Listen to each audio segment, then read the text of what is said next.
दोस्तों एक बार सच्चे दिल से कमेंट बॉक्स में जरूर लिखें जय माता दी। माता रानी आपके सभी कष्टों को दूर करे। माँ वैष्णो के लिए एक लाइक तो बनता है। दोस्तों नवरात्रों के दिनों में अगर मिल जाए आपको ये संकेत तो समझो माँ दुर्गा आपके घर में आ चुकी है। ये संकेत बताते हैं माँ दुर्गा का आशीर्वाद आपको प्राप्त होने वाला है। दोस्तों नवरात्रों के 9 दिन बहुत पवित्र होते हैं। इन 9 दिनों में माँ की शक्ति समस्त संसार में सकारात्मक ऊर्जा भर देती है। आपको बता दें माँ के भक्त उन्हें प्रसन्न करने के लिए तरह तरह के व्रत एवं पूजा पाठ करते हैं। नवरात्रि के 9 दिन अत्यंत महत्वपूर्ण माने गए हैं। इन 9 दिनों में की गई पूजा का फल अवश्य ही मिलता है, क्योंकि इस समय माँ धरती पर भ्रमण करती है और अपने भक्तों पर कृपा बरसाती है। लेकिन क्या आप जानते हैं इन 9 दिनों में अगर आपको ये संकेत मिल जाएं, तो समझो माँ दुर्गा आपकी भक्ति से बहुत खुश है और आपके घर में माता रानी आने वाली है और आपके गरीबी दुख दर्द के दिन समाप्त होने वाले हैं। जल्दी ही आपके जीवन में अच्छा समय आने वाला है। इन संकेतों का मिलना अत्यंत ही शुभ माना गया है, इसीलिए आप इन संकेतों को नजरअंदाज न करें। दोस्तों अगर आप अपने जीवन में कुछ सीखना चाहते हैं तो हमारे चैनल को जरूर सब्सक्राइब करें और इस बेल आइकन को जरूर प्रेस करें। तो आइए शुरू करते हैं। दोस्तों पहला संकेत, जब आप कलश स्थापना करते हैं तो जौ से निकली हरियाली बहुत ही शुभ मानी गई है।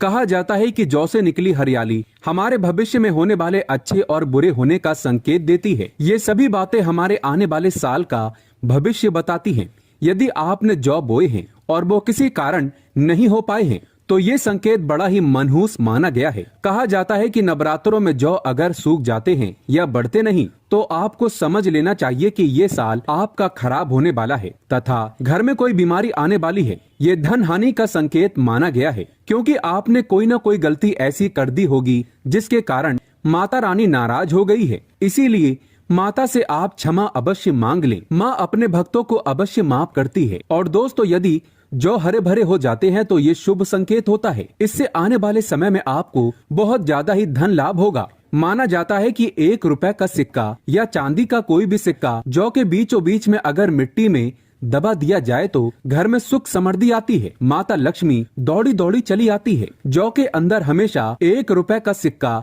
अवश्य डालना चाहिए। जौ को खाली नहीं रखना चाहिए, उसमें धन वगैरह अवश्य डालना चाहिए। इससे माता का आशीर्वाद सदैव परिवार पर बना रहता है और जीवन में कोई भी संकट नहीं आता। दोस्तों नंबर 2, यदि आपकी नींद नवरात्रों के दौरान सुबह 4 बजे के आसपास खुलती है तो इसे बड़ा ही शुभ संकेत माना जाता है, क्योंकि ये समय ब्रह्म मुहूर्त कहलाता है। इस समय देवी शक्ति अपने सच्चे भक्तों को ही जगाती है। इस समय उठना मतलब माता की कृपा प्राप्त करने के बराबर माना गया है। ये संकेत बताते हैं कि माता की सच्ची भक्ति का प्रभाव आपके ऊपर हो चुका है और माता रानी आपको जल्दी ही कोई खुशखबरी देने वाली है। माँ आपकी सच्ची भक्ति से बहुत खुश है। दोस्तों नंबर 3, यदि नवरात्रि में आपका मन प्रसन्न होने लगे, पूजा पाठ में आपका मन लगने लगे, पूजा करते समय मन का शांत होना, ये दर्शाता है कि आपको बहुत जल्द माँ की कृपा प्राप्त होने वाली है। माता रानी आपकी भक्ति से बहुत खुश है। ऐसे व्यक्ति को समझ जाना चाहिए कि उसके जीवन में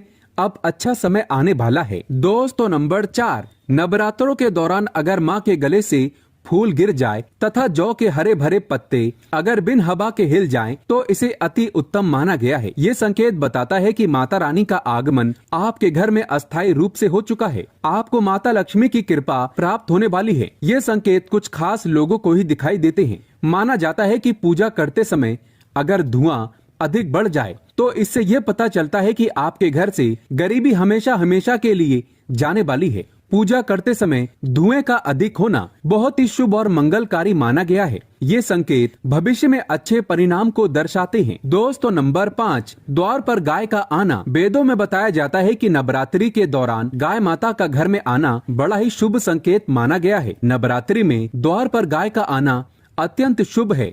यदि आपके भी द्वार पर गाय आती है तो गाय के माथे पर कुमकुम लगाना ना भूलें तथा गाय को रोटी जरूर खिलाएं। इससे माँ दुर्गा अत्यंत प्रसन्न होगी और आपकी झोली खुशियों से भर देगी। द्वार पर गाय का बार बार आना भी जीवन में आने वाले अच्छे संकेतों की ओर इशारा करता है। दोस्तों नंबर 6, सपने में शेर का दिखाई देना। अगर आपके सपनों में माँ दुर्गा दिखाई देती है, अर्थात कोई भी देवी अगर आपको सपनों में दिखाई देती है तो बड़ा ही शुभ माना गया है। नवरात्रों में पावन अवसर पर माता के दर्शन किसी खास भक्त को ही होते हैं। ये सपने कभी किसी को शेयर मत करना। यदि माता की सवारी तथा शेर रात्रि में सपने में बार बार दिखाई देता है तो माँ दुर्गा आपसे प्रसन्न है। ये संकेत बताते हैं कि जल्दी ही आपकी कोई मनोकामना अवश्य पूर्ण होगी और आपके शत्रुओं का नाश हो जाएगा। माँ दुर्गा का वाहन शेर है, इसीलिए नवरात्रि में शेर का दिखाई देना अत्यंत शुभ संकेत होता है। दोस्तों नंबर 7, यदि कोई छोटी कन्या आपको सुबह सुबह लाल वस्त्र धारण किए हुए दिखाई देती है तो आपने साक्षात माँ दुर्गा के दर्शन किए हैं और वो आपको ये संकेत दे रही है कि अब आपका बुरा समय समाप्त हो चुका है। अब जीवन में सुख समृद्धि के द्वार खुल जाएंगे। दोस्तों नंबर 8, घर पर उल्लू का आना। यदि माँ लक्ष्मी का वाहन उल्लू नवरात्रि में आपके घर पर आकर बैठ जाए तो ये भी शुभ संकेत है। इसका अर्थ है कि माँ लक्ष्मी का आपके घर में प्रवेश हो चुका है और आपकी आर्थिक स्थिति और मजबूत होगी। दोस्तों नंबर 9, यदि ब्रह्म मुहूर्त के समय यानी सुबह के 4 बजे के आसपास घंटियों की आवाज सुनाई दे जाए या शंख की आवाज सुनाई दे जाए तथा कोई भजन सुनाई दे जाए तो बड़ा ही शुभ संकेत माना गया है। इससे ये पता चलता है कि माता रानी आपकी भक्ति से बहुत प्रसन्न है और आपके जीवन में सभी नकारात्मकता का नाश होने वाला है तथा माता लक्ष्मी की कृपा आपको प्राप्त होने वाली है। दोस्तों नंबर 10, नवरात्रों के दौरान घर में काली चींटियों का दिखना, लंबी लंबी लाइन बनाकर मुंह में खाना ले जाते हुए चींटियों को देखना अच्छा संकेत माना गया है। और यदि मंदिर में पूजा करते समय कोई छिपकली आदि दिखाई दे जाए या मंदिर के स्थान की ओर छिपकली चली जाए तो बड़ा ही शुभ संकेत माना गया है। इससे ये पता चलता है कि आपको माता लक्ष्मी की कृपा प्राप्त होने वाली है, माँ का आशीर्वाद आपको मिलने वाला है। नवरात्रों के दौरान मंदिर में छिपकली का दिखना बहुत ही शुभ संकेत माना गया है। आपकी भक्ति का फल आपको शीघ्र ही मिलने वाला है, क्योंकि छिपकली को माता लक्ष्मी का प्रतीक माना गया है। किसी शुभ अवसर पर छिपकली का दिखना मंगलकारी माना गया है। दोस्तों अगर आप वाकई में माँ वैष्णो की कृपा पाना चाहते हैं तो कमेंट बॉक्स में लिखें जय माता दी। माता रानी आपकी झोली खुशियों से भर दे। माँ वैष्णो के लिए एक लाइक तो बनता है।